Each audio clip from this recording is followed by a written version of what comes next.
कहते हैं जिन ईंटों पर इमारत का पूरा बोझ होता है वो अक्सर जमीन के नीचे दबी रहती हैं। नींव के पत्थर कभी इस बात का शोर नहीं मचाते कि उन्होंने कितनी मंजिलों का भार उठाया है। वो बस अपनी बनाई हुई इमारत को देखकर भीतर ही भीतर मुस्कुराते हैं। पिछले कुछ दिनों से आप लोगों के बहुत से संदेश मुझ तक पहुंच रहे हैं। कुछ हलचल है, कुछ बदलाव है जिन्हें देखकर आप प्यारे साथी थोड़े परेशान हो रहे हैं। आपको मैं एक छोटी सी कहानी सुनाना चाहता हूँ। एक बार एक माली ने एक बंजर जमीन पर एक पौधा लगाया। उसने अपने दिन का चैन और रातों की नींद सब कुछ उन पौधों की जड़ों में डाल दी।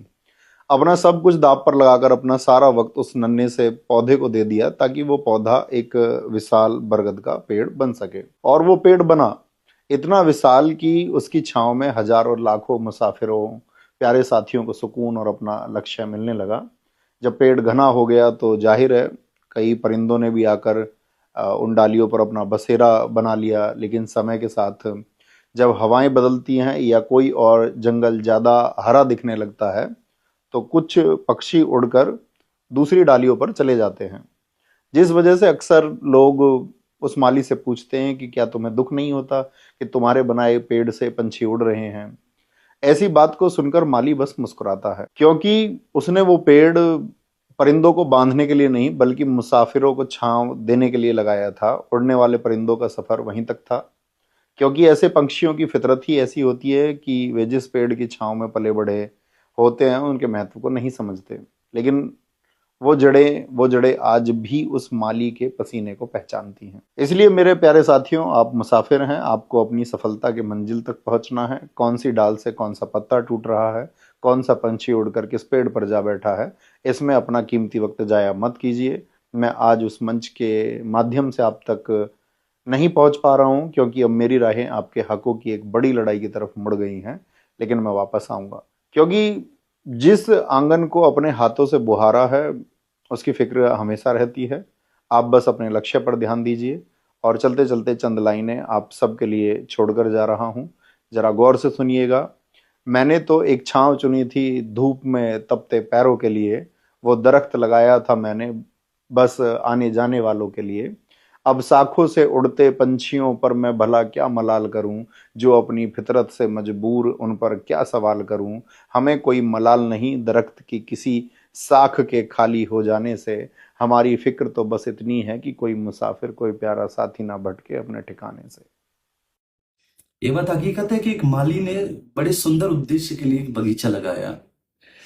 उसका मकसद था कि पक्षियों को इससे आश्रय मिले, मुसाफिरों को छांव मिले और फल फूल मिले। लेकिन उसे पता नहीं था कि वो एक बहुत बड़ी गलती कर बैठा। वह उसमें एक पेड़ यूकेलिप्टस का लगा बैठा। यूकेलिप्टस आप जानते हो ना। उस पेड़ को उसने सींचा, वो हरा भरा हुआ, लेकिन वो उसकी फितरत से अनजान था। यूकेलिप्टस, जिसको सफेदा कह देते हैं, वो एक ऐसा पेड़ होता है कि वह अपने आसपास के पेड़ों के संसाधनों को खाता है। वह उनकी मिट्टी में जो पोषक तत्व हैं वह उनको सोख लेता है। ग्राउंड वाटर को वह इतनी बुरी तरह से सोखता है कि आसपास के जो पेड़ पौधे होते हैं उनके लिए संसाधन नहीं बचते और वो धीरे धीरे धीरे धीरे नष्ट होते चले जाते हैं और वो पेड़ अपनी उन्नति तरक्की करता चला जाता है।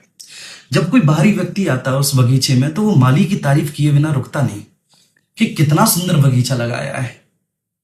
और खासकर उस पेड़ की जो इतना हरा भरा हो गया था, इतना ऊंचा हो गया था और इतना मजबूत उसका तना हो गया था कि एक बार को तो माली को भी गर्व होता कि मेरे सभी पेड़ों में सबसे ताकतवर ये निकला।